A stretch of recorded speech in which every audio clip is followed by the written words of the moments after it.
வணக்கம் மக்களே. எல்லோரும் நினைக்கிற மாதிரி ஷவர்மா உடம்புக்கு கெடுதல் கிடையாது. அது நம்ம யூஸ் பண்ணுற சிக்கன், முட்டை, அப்புறம் பன்னீர்லேருந்து அதிக ப்ரோட்டீனும் நல்ல கொழுப்பும் இருக்குது. அது குழந்தைங்களுக்குலாம் ரொம்ப நல்லது. அதே மாதிரி நம்ம யூஸ் பண்ணுற சப்பாத்திலேருந்து கார்போஹைட்ரேட்னால எனர்ஜி கிடைக்கிது இன்ஸ்டண்ட்டாக. நம்ம யூஸ் பண்ணுற காய்கறினால் அதிக ஃபைபர் இருக்குது, அதில் நார்ச்சத்து. உங்கள் டயட்டுக்கு ஏற்ற மாதிரி நீங்கள் மாற்றிக்கலாம். அதாவது அதிகமாக ப்ரோட்டீன் வேணும் அப்படின்னா நீங்கள் நிறையா முட்டை, பன்னீர் ஆட் பண்ணிக்கலாம்.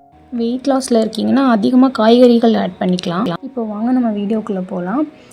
சிக்கன் 250 கிராம் எடுத்து அதை நல்லா வாஷ் பண்ணிவிட்டு பொடி பொடியாக கட் பண்ணி எடுத்துக்கணும். கடாய் நல்லா காஞ்சதுக்கப்புறம் அதில் ஆட் பண்ணிக்கோங்க.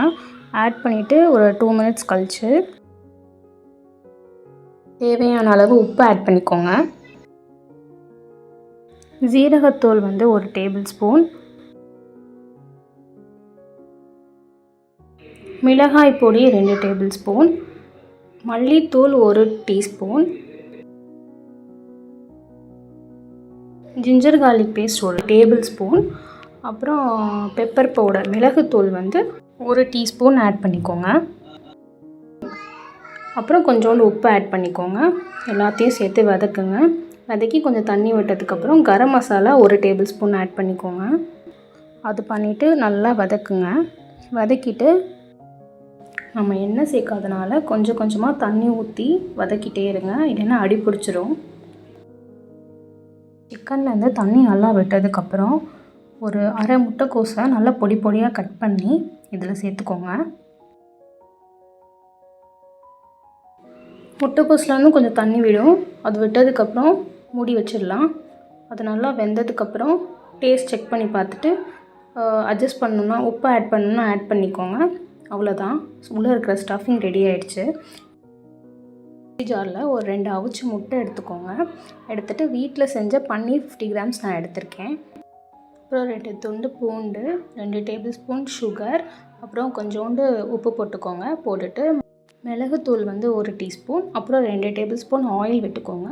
அப்புறம் கடைசியாக அரை லெமன் பிழிஞ்சு விட்டுக்கோங்க. அவ்வளோதான், மைனேஸ் ரெடி ஆகிடுச்சு. இது ஹை ப்ரோட்டீன், ரொம்ப ஹெல்த்தியான மைனேஸ். இது நீங்கள் குழந்தைங்களுக்கும் கொடுத்துக்கலாம். குழந்தைங்களுக்கு கொடுக்கும்போது இதில் நீங்கள் கேஷ்யூ ஆட் பண்ணிவிட்டு சுகரையும் ஆயிலையும் ஸ்கிப் பண்ணிடுங்க. அது ரொம்ப நல்லது குழந்தைங்களுக்கு.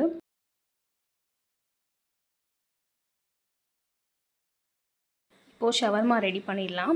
ஒரு சப்பாத்தி எடுத்துக்கோங்க. அது மேலே மைனேஸை நல்லா ஸ்ப்ரெட் பண்ணிவிட்டு அந்த சிக்கன், நம்ம செஞ்ச சிக்கனை அதை ஆட் பண்ணி அது மேலே நீள நீளமாக கட் பண்ண கேரட், வெங்காயம், அப்புறம் பீட்ரூட், இதில் நீங்கள் கேப்சிகமும் குடமிளகாவும் நீங்கள் ஆட் பண்ணிக்கலாம்.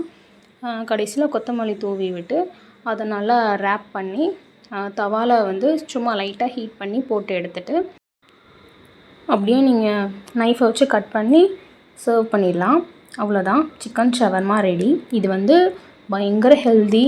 ஏன்னா நம்ம சிக்கனுக்கும் ஆயில் சேர்க்கல, மயனீஸ்க்கும் நம்ம ரொம்ப ஹெல்த்தியான மயனீஸ் சேர்த்துருக்கோம். ஹை ப்ரோட்டீன் பன்னீர் ஆட் பண்ணியிருக்கோம், பாயில்டு எக்ஸ் ஆட் பண்ணியிருக்கோம். அதனால் நீங்கள் இதை பிரேக்ஃபாஸ்ட்டாகவும் எடுத்துக்கலாம். ஜிம் போகிறவங்க ஆட் பண்ணிக்கலாம். வெயிட் லாஸ் பண்ணுறவங்க எல்லாருமே இதை ட்ரை பண்ணி பாருங்கள். டேஸ்ட் செம்மையாக இருக்கும். நம்ம கடையில் சாப்பிட்றத விட இது நல்லாயிருக்கும். நான் சும்மா சொல்லலை, கண்டிப்பாக ட்ரை பண்ணி பாருங்கள். வேறு ஒரு ரெசிபியில் பார்க்கலாம். பாய்.